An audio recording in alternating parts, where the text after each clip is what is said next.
बिस्मिल्लाहिर्रहमानिर्रहीम। अस्सलाम वालेकुम दोस्तों, मैं हूं वसीम अरशाद वड़ाइच।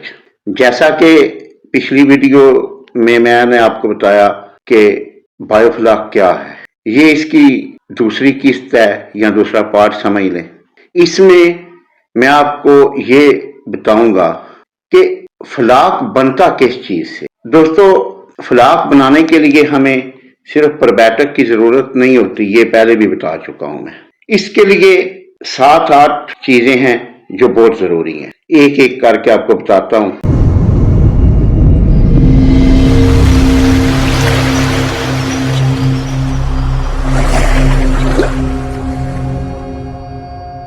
नंबर 1, पानी। पानी के पैरामीटर, साफ पानी हो, उसके पैरामीटर क्या हैं, ये डिपेंड करता है। और अच्छा और मियारी पानी होगा तो आपका फ्लाक बनेगा सही तरीके से। नंबर 2, कार्बन सोर्स, जैसे गुड़ हो गया, शीरा हो गया, और इसके अलावा राइस पॉलिश या आटा वगैरह इसमें भी होता है, लेकिन हम गुड़ शीरा इस्तेमाल करते हैं। ये बैक्टीरिया की खुराक होता है और बैक्टीरिया की नशोनुमा इसी से होती है, कार्बन सोर्स। तीसरे नंबर पर प्रोबायोटिक, फायदेमंद बैक्टीरिया इसे कह सकते हैं। और ये जो बैक्टीरिया होते हैं पानी में मौजूद अमोनिया फुजले को तोड़कर बायोफ्लाक बनाते हैं, ठीक है ना। तीसरे नंबर पर प्रोबायोटिक। और चौथे नंबर पर जो बहुत अहम चीज है जिसे हम अक्सर जिससे लापरवाही कर देते हैं, मसलसल एरिएशन। दोस्तों, फ्लाक जब हम बनाते हैं ना, एरिएशन का रोल बहुत अहम होता है 24 घंटे। क्यों? हो सकता है हमारी मछली कोई दारगुजर कर जाए कभी, लेकिन जब हम इसमें मिलियन की तादाद में और जानें शामिल कर देते हैं बैक्टीरिया की शक्ल में, उनमें भी ऑक्सीजन लेनी होती है, फिर पानी में डिजॉल्व ऑक्सीजन कम हो जाती है अगर हम लापरवाही करें।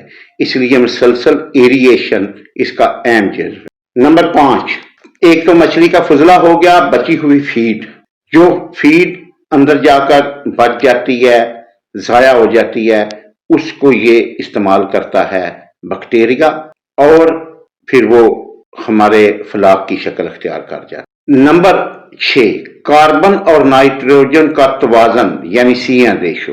ये इसमें बहुत अहम है कि आपको पता होना चाहिए कि कितना हमारा CN रेशो है, हमने कार्बन कितना यूज करना है, हमारी नाइट्रोजन, ये हर चीज का तवाजन होना चाहिए, जो कि मैं अगली वीडियो में इंशाल्लाह बताऊंगा आपको कैसे आपने मैनेज करना है। और नंबर 7 पर टेम्परेचर, ये भी बहुत अहम जुल्व है। जुल्व तो सारे ही अहम है क्योंकि हर एक का सही लेवल पर होना जरूरी है, ठीक है। टेम्परेचर ना ज्यादा हाई ना लो, तकरीबन 28 से 30, 31 तक, 32 तक चल जाता है। टेम्परेचर का भी खास ख्याल रखना पड़ता है जब हम फ्लाक बनाते हैं। उसके बाद pH, अल्कलाइनिटी मुनासिब हद में हो तो बैक्टीरिया बेहतर काम करते हैं और बायोफ्लाक मजबूत रहता है, ठीक है ना। अच्छा, 9वें नंबर पर आ गया वक्त और सही मैनेजमेंट। और ये बहुत जरूरी है कि ये नहीं कि आज हर चीज को मैनेज किया और कल आप कहेंगे भाई आज मेरा फ्लाक नहीं बन रहा। वक्त भी देना पड़ता है और मैनेजमेंट भी सही रखनी पड़ती है। दोस्तों, आपको इंशाल्लाह ताला पूरी तफसील के साथ ये हर चीज इसलिए बता रहा हूं, एक एक वीडियो बना रहा हूं ताकि आप जब ये सारी वीडियो देखें तो आपको पूरी समझ आ जाए। अगली वीडियो जो होगी ना दोस्तों, वो होगी CN रेशो कैसे निकालनी है, इससे फिर काम शुरू होगा, ठीक है ना। CN रेशो सही तरीके से समझ लेना आपने तो बायोफ्लाक में होने वाली बहुत सारी गलतियां खत्म हो जाएंगी तकरीबन, और कामयाब फार्म चलाने के लिए के इम्कानात भी बढ़ जाते हैं और आप इंशाल्लाह ताला कहेंगे कि इससे हमें फायदा हुआ है।